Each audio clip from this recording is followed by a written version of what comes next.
Jadi gini guys, di event Hyperliquid Community kemarin, gue ketemu sama salah satu builders namanya Eda.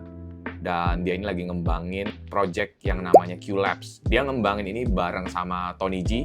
Pasti beberapa dari kalian tahu Tony G itu siapa. Intinya si Tony G ini salah satu owner perusahaan pertama yang menggunakan Hyperliquid Strategy. Hyliq itu nama tickernya. Eda ini bilang sesuatu yang bikin gue mikir gitu.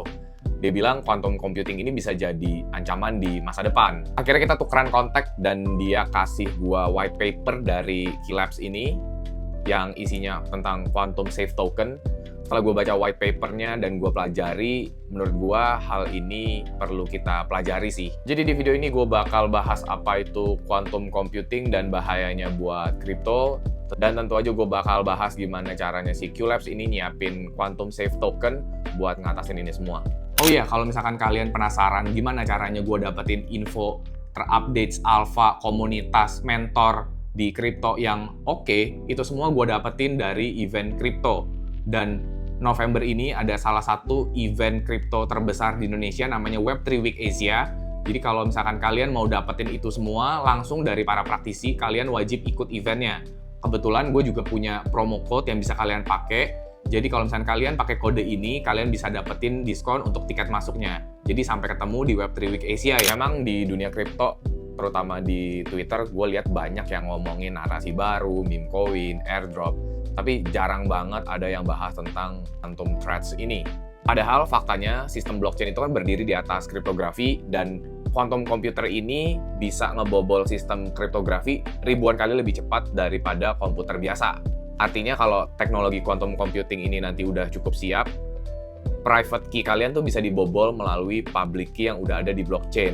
Bayangin gimana crypto portfolio yang udah kalian bangun bertahun-tahun itu hilang gitu aja karena adanya quantum attack. Nah, dari ngobrol sama Eda, gue ngerti Q-Labs ini bukan project yang cari hype doang, tapi mereka mikirin gimana caranya kripto ini bisa tetap aman di era quantum computing nanti. Jadi mereka lagi ngembangin yang namanya quantum crypto wrapper. Jadi token yang di-wrap dengan teknologi quantum ini lebih tahan dari serangan quantum. Sebagai tambahan, quantum computing ini beda sama komputer biasa yang pakai bit, yaitu 0 dan 1.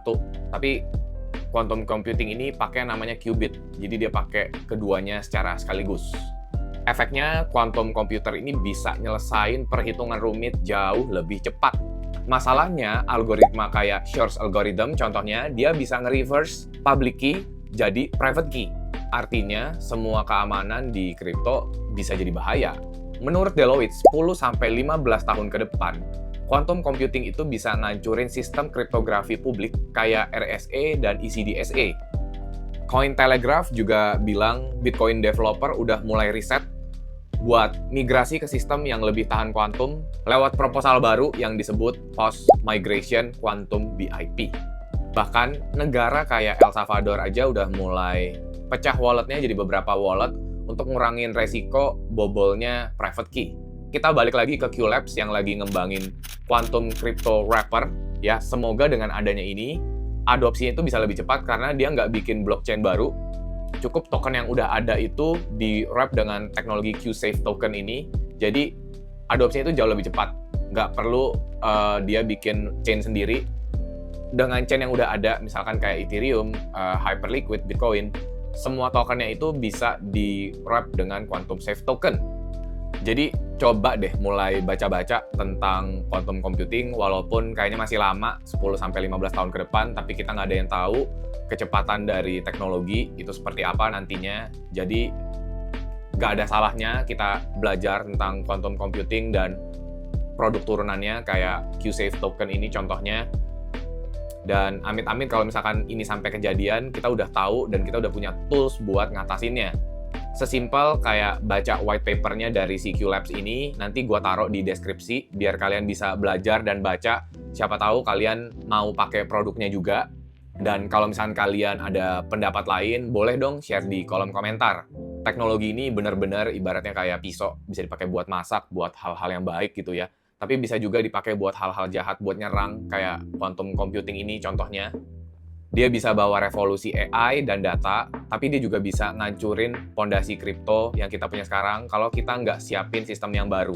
QLabs ini mungkin baru langkah kecil, tapi di sini mereka jelas kasih pesan kalau kripto ini bukan tentang cuman cuan, tapi tentang teknologi survival juga.